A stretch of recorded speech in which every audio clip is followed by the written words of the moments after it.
This side Shilpa Malik. My YouTube channel is Malik Physics Shilpa Malik. आज हम बेटा current electricity को ही आगे कंटिन्यू करेंगे। मैंने लास्ट वीडियो में करंट के बारे में बता रही थी मैं कि करंट क्या होता है। मैंने इतना बता दिया था कि करंट जो होता है वो किसके बराबर होता है, चार्ज अपॉन टाइम। यहाँ तक हमने बताया था कल, चार्ज अपॉन टाइम। तो आई किसके बराबर हुआ था, Q/T, और Q का एक और फॉर्मूला था दैट इज NE। ये भी मैंने बता दिया था। आज हम बताएंगे आगे, इसके आगे फर्दर स्टडी करेंगे। देखो बेटा, जो करंट की SI यूनिट होती है वो क्या होती है, SI यूनिट ऑफ करंट क्या होती है बेटा, एम्पियर। याद रखना क्या होती है, एम्पियर। ठीक है, जिसको हम किससे रिप्रेजेंट करेंगे, कैपिटल A से। ठीक है ना, it is represented by capital A। ठीक है बेटा, कैपिटल A से इसको हम रिप्रेजेंट करेंगे। अब क्वेश्चन अगर ये आ जाए, देखो आई को मैं क्या लिखूँ, 1 एम्पियर लिख दूँ, 1 एम्पियर। चार्ज को मैं क्या लिख दूँ, 1 कूलम लिख दूँ, 1 कूलम, क्योंकि चार्ज की यूनिट कूलम होती है। टाइम को क्या लिख दूँ, 1 सेकेंड लिख दूँ। तो अगर पूछा जाए डिफाइन 1 एम्पियर, तो आप क्या करोगे। अगर पूछा जाए डिफाइन 1 एम्पियर तो आप क्या बताओगे। देखो, मैंने करंट को बताया था कि जो करंट है वो चार्ज का फ्लो है। तो यहाँ पे कितना चार्ज फ्लो हो रहा है, when 1 coulomb charge is flow in 1 second. जब 1 कूलम चार्ज फ्लो हो जाए 1 सेकेंड के अंदर, then current is said to be 1 ampere. तो करंट को हम क्या बोलेंगे, 1 एम्पियर। तो यहाँ पे अगर ये क्वेश्चन बन जाए तो इसका आंसर क्या लिखोगे, when 1 coulomb charge is flow in 1 second. 1 second के अंदर कितना चार्ज फ्लो हो जाए, 1 सेकेंड के अंदर 1 कूलम चार्ज फ्लो हो जाए, then it is said to be 1 ampere. तो हम इसको क्या कहेंगे बेटा, 1 एम्पियर। समझ आ गया। अब आ जाएगा अगर करंट की डायरेक्शन पता चले।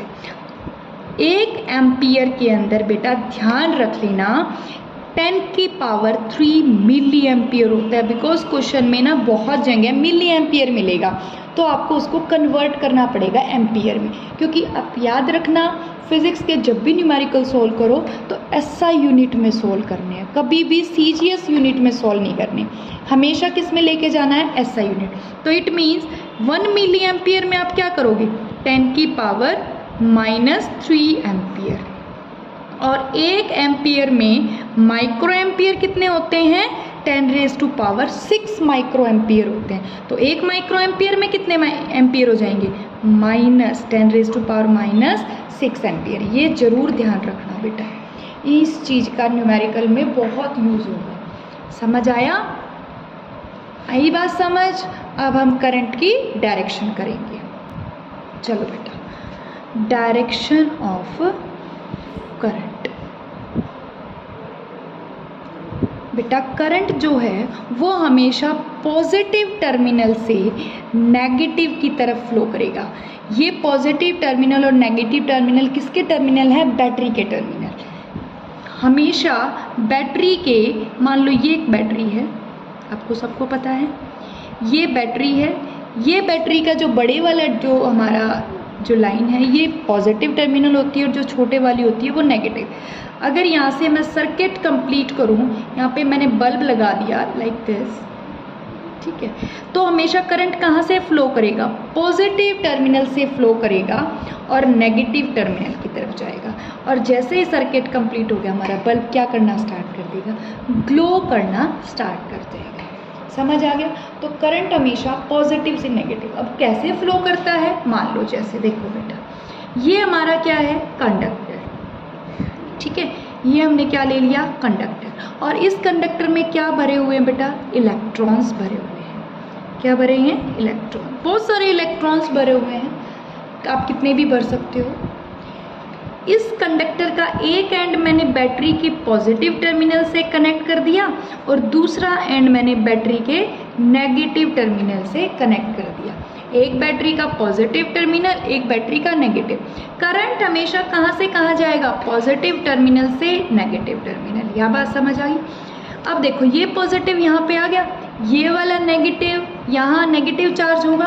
अब मैंने देखो चार्ज की प्रॉपर्टी बताई थी कि पॉजिटिव पॉजिटिव या नेगेटिव नेगेटिव एक दूसरे को रिपेल करेंगे, और मैंने बताया था पॉजिटिव नेगेटिव या नेगेटिव पॉजिटिव दो अपोजिट चार्ज है तो एक दूसरे को अट्रैक्ट करेंगे। यहाँ वही प्रॉपर्टी यूज़ होगी। देखो बेटा, इलेक्ट्रॉन के ऊपर कौन सा चार्ज है, नेगेटिव, यहाँ पे कौन सा टर्मिनल है, पॉजिटिव चार्ज है। तो देखो ये एक दूसरे को क्या करेंगे, अट्रैक्ट, मतलब इलेक्ट्रॉन किधर फ्लो करना स्टार्ट कर देगा, पॉजिटिव चार्ज की तरफ, क्योंकि इधर नेगेटिव है और ये नेगेटिव नेगेटिव एक दूसरे को रिपेल करेंगे। तो इट मीन्स करंट किस तरफ फ्लो कर रहा था, इस डायरेक्शन की तरफ, लेकिन हमारे इलेक्ट्रॉन किस तरफ फ्लो करने स्टार्ट हो गए, अपोजिट डायरेक्शन। तो इलेक्ट्रॉन हमेशा, electrons flow opposite to the direction of current. Electron हमेशा करंट की अपोजिट डायरेक्शन में फ्लो करेंगे। इज इट क्लियर बेटा, यहाँ तक बात समझ आई, क्लियर हुआ। अब अगर एक मैं न्यूमेरिकल कराऊँ, न्यूमेरिकल देखो, an electric iron draws a current of 0.5 ampere. ये क्या दे रखा है बेटा, current. When voltage is 200 volt, voltage कितनी है, 200 volt. Calculate the amount of charge flowing through it in 1 hour। कितने आवर में, 1 आवर। तो देखो क्लियर है कि हमें क्या निकालना है कि 1 घंटे में कितना चार्ज फ्लो कर जाएगा। देखो आई किसके बराबर होता है बेटा, Q बाई टी। यहाँ तक क्लियर है। हमें निकालना क्या है, Q। तो Q किसके बराबर हो जाएगा, I into T. I given है, टाइम पता है, टाइम को पहले सेकंड में कन्वर्ट करना, बिकॉज मैंने पहले बताया था हमेशा फिजिक्स को एसआई यूनिट में लेके जाना है। तो देखो टाइम कितना है, 1 आवर है बेटा, और 1 आवर में कितनी सेकंड होती हैं, 3600 सेकंड। ये तो पता होगा क्योंकि 1 आवर में कितना मिनट होते हैं, 60 मिनट, और 1 मिनट में कितनी सेकंड, और ये कितना आ गया, 3600 सेकंड। समझ आ गया। तो यहाँ से क्यू निकाल देंगे, आई कितना है, 0.5 है, और टाइम कितना है, 3600। पॉइंट हटाया, 10 लगाया, 1 0 से 1 0 कैंसिल, सीधा मल्टीप्लाई करो, 5 6 जा 33, 5 3 जा 15, 1800 कूलम। कितना आ गया, 1800 कूलम आंसर आ गया। Answer is 1800 coulomb. Is it clear बेटा। आपको ये न्यूमेरिकल्स भी आपको अपनी फेयर नोटबुक या रफ नोटबुक जहाँ पे भी आप नोट डाउन कर रहे हो वहाँ पे नोट डाउन कर लेना, और आप अपने कंसेप्ट को क्लियर करना। जब तक क्लियर ना हो तब तक आप मेरी वीडियोस को कंटिन्यू देखते रहना। ओके बेटा।